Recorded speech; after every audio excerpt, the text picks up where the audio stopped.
What's going on, folks? Proski here.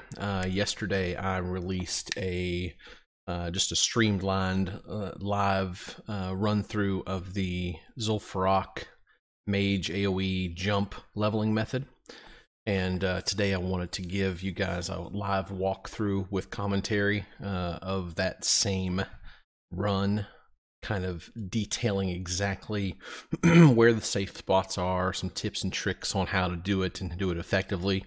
And that's what we're going to do now. First and foremost, this leveling method is viable from level 42 through 54. 54 is when the XP cuts off and you no longer get experience for the zombies in the graveyard.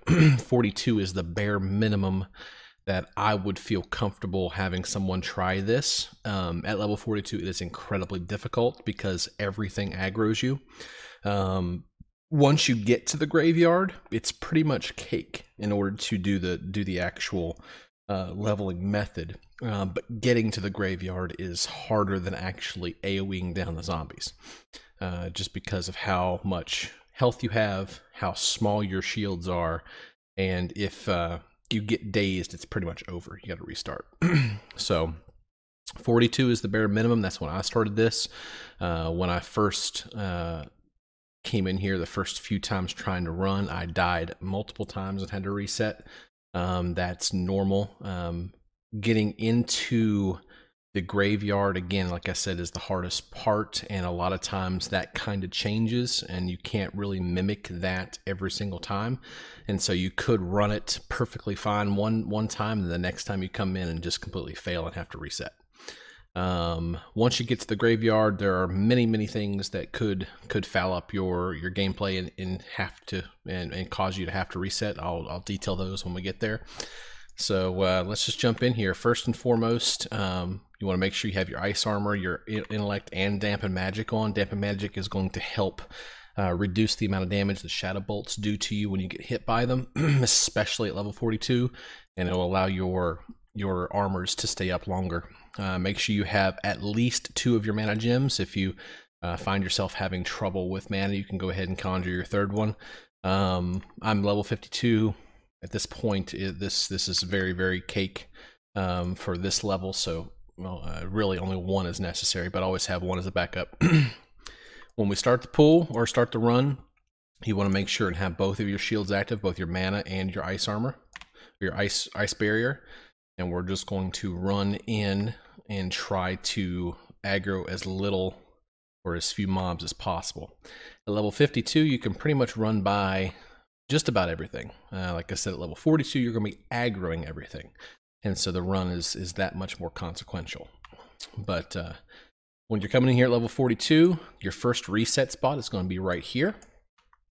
You're going to want to jump behind here and make sure that you're completely out of line of sight of everything that could be attacking you. If they can see you in any way, they will not reset. One little tip that I would suggest when you're coming in here at level 42, when you're running down here, you're going to be training a bunch of mobs, and a lot of times there's going to be a mob pathing right through here. I would suggest dismounting a little early, blinking as close to the box as you can, and running behind. Because if at level 42, you could very easily drop your shields, get dazed right here, get stuck, not be able to get behind and die, and then you have to reset completely. So at level 42, like I said, I would suggest dismounting early, blinking, and then running behind. Once you're completely out of line of sight, everything's going to de-aggro. Drink if you need to, eat if you need to, refresh your shields, and then mount back up. Once you mount back up, we are going to be running right through here, and you want to wait until these pathers are out of your way. Again, especially at level 42, you want to have as little in your way as possible, as little to hit your shield as possible. So we're going to run right through here. At level 42, a little tip that I could give you to get to the next safe zone. The next safe zone is right through this little doorway here. So what we're going to do, a little tip, is we're going to run to about right here, and I'm going to dismount and ice nova everything and then blink to the next spot. So I'll show that in here. When you're at level 42, you're going to aggro these. You're also going to aggro these. Dismount here, freeze everything. Run until these here start running towards you, and then blink. And right here is your next safe spot. Again, you have to be completely out of line of sight. If you're anything but a gnome coming in here, if you're a human mage, you're a dwarf, or dwarves can't be mages. If you're a human mage coming in here, you're going to have to lay down because you're going to be too tall and they're going to be able to see you over these boxes. I know it's hilarious, but that's a fact. If they can see you in any way, even over top of the boxes because of your height, they will not de-aggro. So you'll need to lay down as a human. As a gnome, you're lucky. You don't have to worry about that. You can just run behind the box and it'll completely reset. Refresh your shields like we did before. And then what you want to, let me see if I can get you a camera view. You want to watch this. This next run is going to be your absolute longest run, and so you want to be hit as little as possible. There can be two paths that come through here. You want to make sure they're not in your way. As long as they are not here, you're good to run out. So you want to mount up and head out. You want to stay away from these and get as close to these as you can. These are just shadow casters, so they're not going to melee you. And they're not going to take down your mana shield. Jump on top of this pot here because it helps get you some distance between that mob there. Run behind these boxes around this corner. As long as your shields are still up, you cannot be dazed. But if both of your shields happen to come down, you need to jump spinning in front of mobs. That way they don't hit you in your back. If they hit you in your back and you get dazed, more than likely you're going to die, especially at level 42.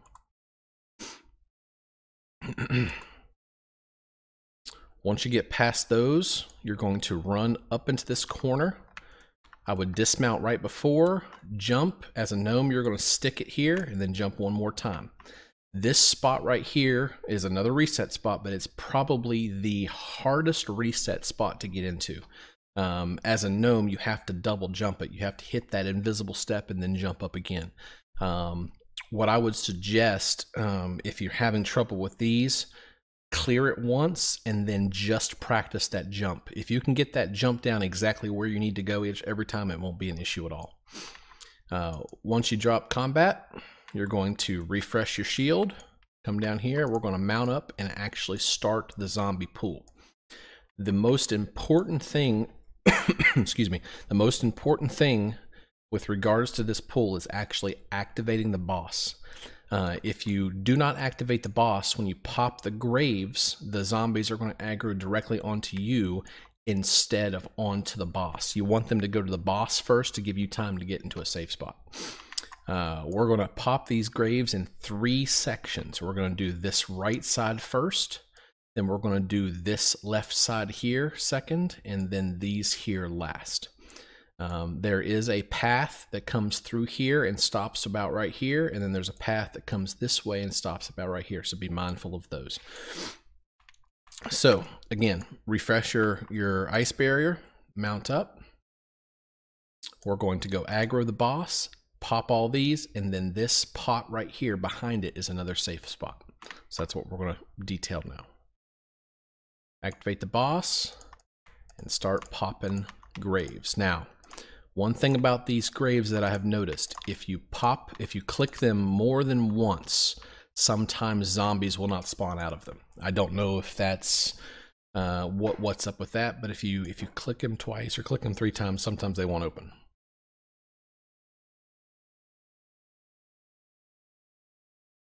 All right, they reset. Refresh your ice barrier. Make sure this, here comes this pat here. You can sheep this pat just like that and then continue the pull. So we're going to do this section next and then go back to our corner safe spot over there.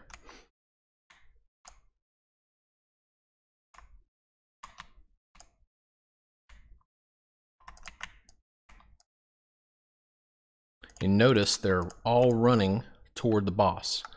Once you pop that last grave, you can blink, and then again, you want to make sure and get this step practiced right here. This is the most crucial pull when it comes to getting up in here first. If you don't get up in here initially, these things are going to catch you, they're going to daze you, they're going to kill you. So It's very important that you practice that right there.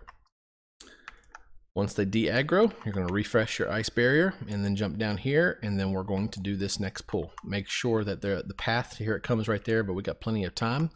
We're going to pop all of these here and then run back into our corner.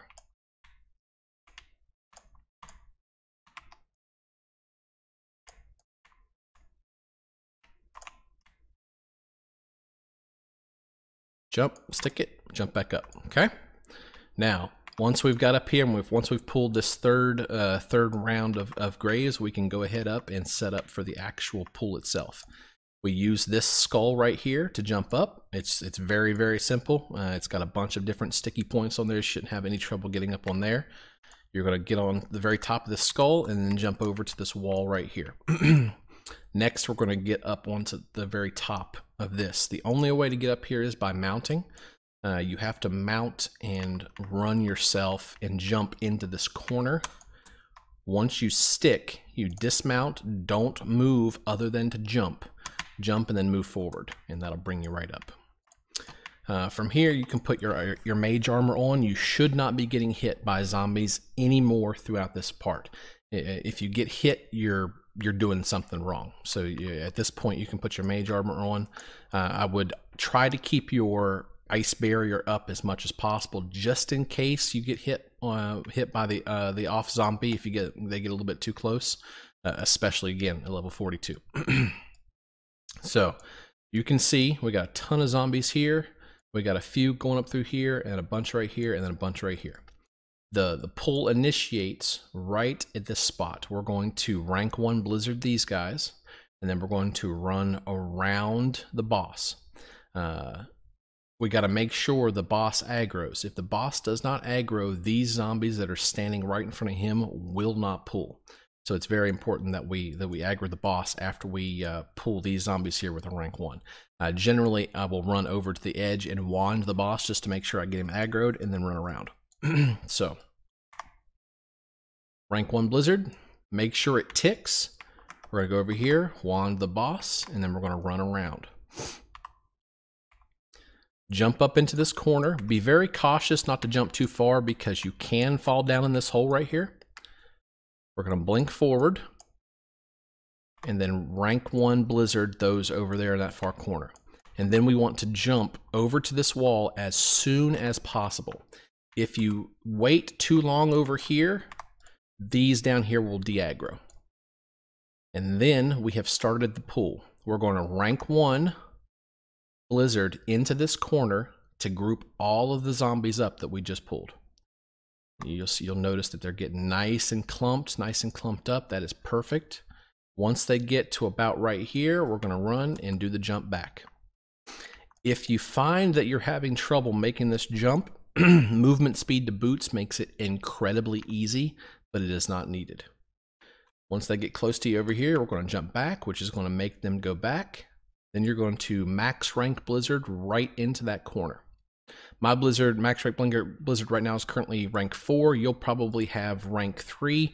Rank 3 does the job perfectly. What you'll find at level 42 when you're doing this pull, with a rank 3 blizzard, you'll need to use your mana gem as soon as possible. So what I would suggest is once you get those mobs grouped up with your rank 1 blizzard, going ahead and popping your first mana gem. That way you start your cooldown on the next mana gem because you will absolutely need it. We're going to continue jumping back and forth here and just continuing to blizzard. It's easy mode from here. Getting it set up is the hardest part. By this time at level 42, you're going to be or very close to being and your mana gem is going to be on cooldown. So what you want to do is get this set up to where they're nice and slowed, just like this, and then jump back across and evocate. You'll have plenty of time to get your full evocate off before they catch back up with you and before you have to jump back. So evocate. Nice and slow. They got to go all the way around. You got plenty of time to get a full evocate off, and then you can jump back.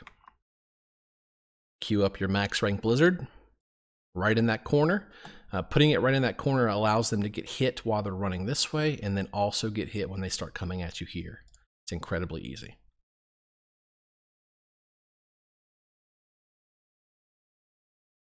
As you can see, they're about a quarter health for me right now. We're going to jump back, let them run one more time, and then we should be killing them on the way back this time around.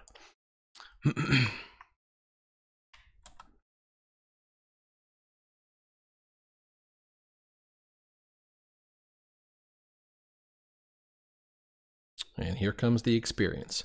At level 52, I'm getting about 400 per kill, which equals out to probably being about 100,000 experience per hour, or at level 52.